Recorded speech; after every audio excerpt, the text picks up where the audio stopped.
Imagine buying a $1 million business with just 10% out of pocket and still having the seller help you close the deal. Sounds too good to be true? Let's break down exactly how entrepreneurs are doing this right now.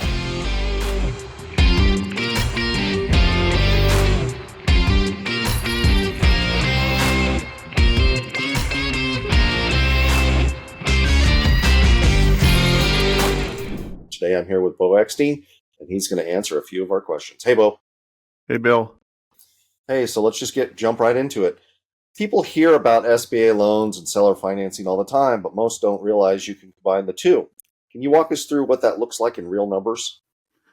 Yeah, I think there's something like 60 to 70, 80% of all businesses that are sold have some seller financing, right? So I've heard anywhere from 60 to 90%. And I do see a lot that have a partial seller carryback. And so it's very common in business acquisitions to see that when a seller's getting ready to sell a business, especially when as rates have gone up, you'll see that a lot more.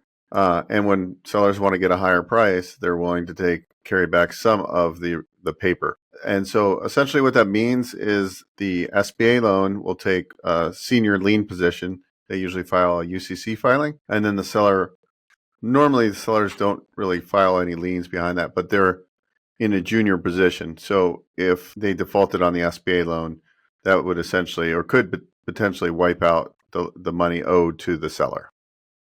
So let's say someone's buying a $1 million business. It's a nice round number. How would they structure that deal to only put 10% down? What does each side, the buyer, the bank or lender, and the seller need to agree to? So on $1 million deal, if the business cash flows based on the way we underwrite the cash flow analysis off of the seller's tax returns, we can actually do 90% financing. But hypothetically, a lot of people, even if you can do a 90% bank loan with an SBA, many times you'll structure a deal where the seller's carrying back something regardless if you could. And the reason is the buyer likes that the seller is on the hook a little bit still. So, and also, if the SBA rates are usually based on Wall Street Journal Prime plus a margin. So you add those two together, and that's a fully indexed rate. So Wall Street Journal Prime is currently at 7.25, and your margin could be as high as 3. So you could be at 10 and a quarter today. Sometimes we can get much better margins. It all depends on the deal and the strength of the borrower. You can sometimes see deals at prime, deals plus prime plus 1.5, prime plus. So it all depends. It varies. So oftentimes the strategy for a buyer is to come in and say, well, I want you to carry back 20% or 10% or 15%, and I want you to do it at a 6 or 7% interest rate to make the monthly debt obligations a lot lower. So, but going back to the original question, if the cash flow is there, we could do 90%. But oftentimes, the buyers want the sellers to have a little skin left in the deal. So if things go sideways, at least they're on the hook for some of the. There's a lot of risk taking buying a business because that owner's been running the business for 20 years. So there's lots of different strategies behind why, even on a deal that cash flows, why you'd want the seller to carry back a portion of the loan proceeds. Yeah, just real quick, when you have a sellers involved as well as the SBA, you've essentially got two loans. Do you have two payments? Yeah. Okay. And you're going to the SBA loan without real estate's a 10-year term, and it's going to be based on the interest rate, margin plus index. And then the second note with the seller, that could be negotiated where you pay interest only for the first couple of years, or it could be negotiated where there's no payments due for the first couple of years. So you can be a little bit more creative to make the deal pencil out and make it a win-win both on the buy side and the sell side. So the seller's actually getting kind of two payments. They're getting like a lump sum from the SBA part of the loan, right? And they're also getting a little bit of cash flow from whatever you're paying them on that second loan. Yeah, and so a lot of the and sometimes the seller wants to carry because then they're not paying tax on the full amount, right? So they like the installment.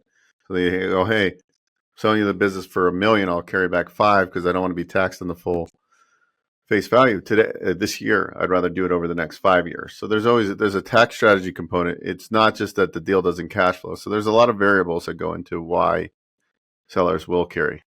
Okay.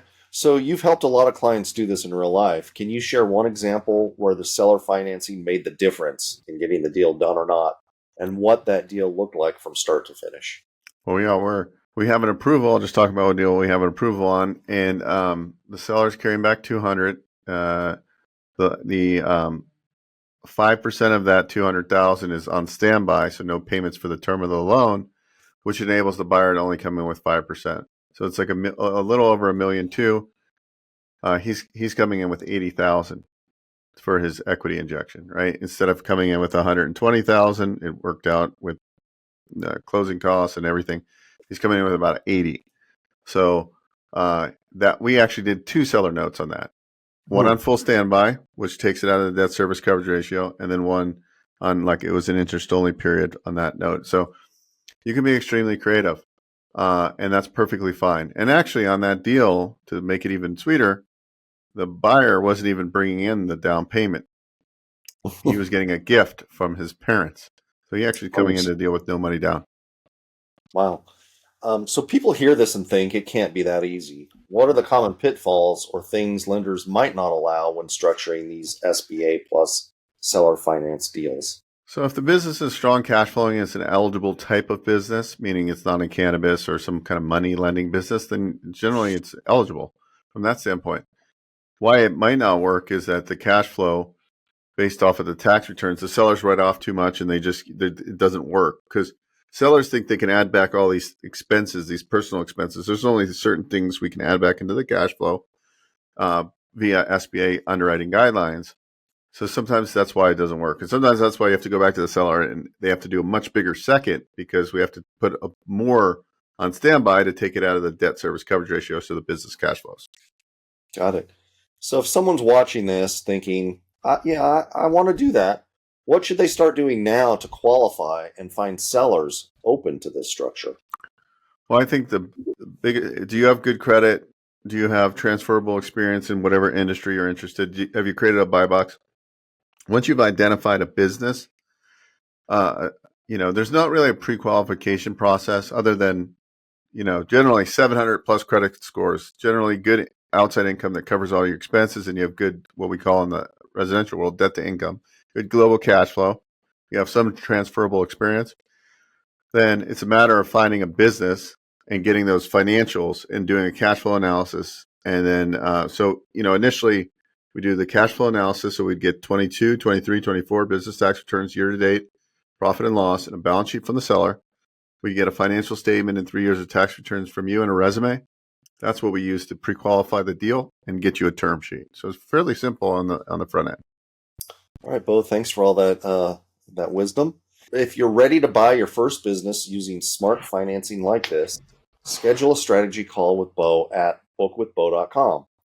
He and his team will map out how you can structure your deal with as little as 10% down. Thanks, Beau.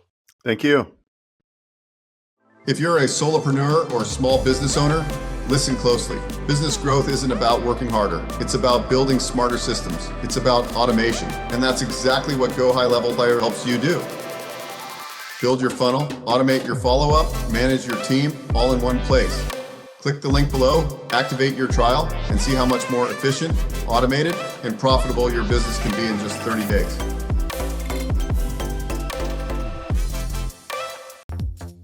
Hey guys, Beau Eckstein here. If you enjoyed what you saw, please subscribe to this channel. We talk all things financing. I've been in the lending industry for over 20 years, and I'm happy to answer your questions and provide great content.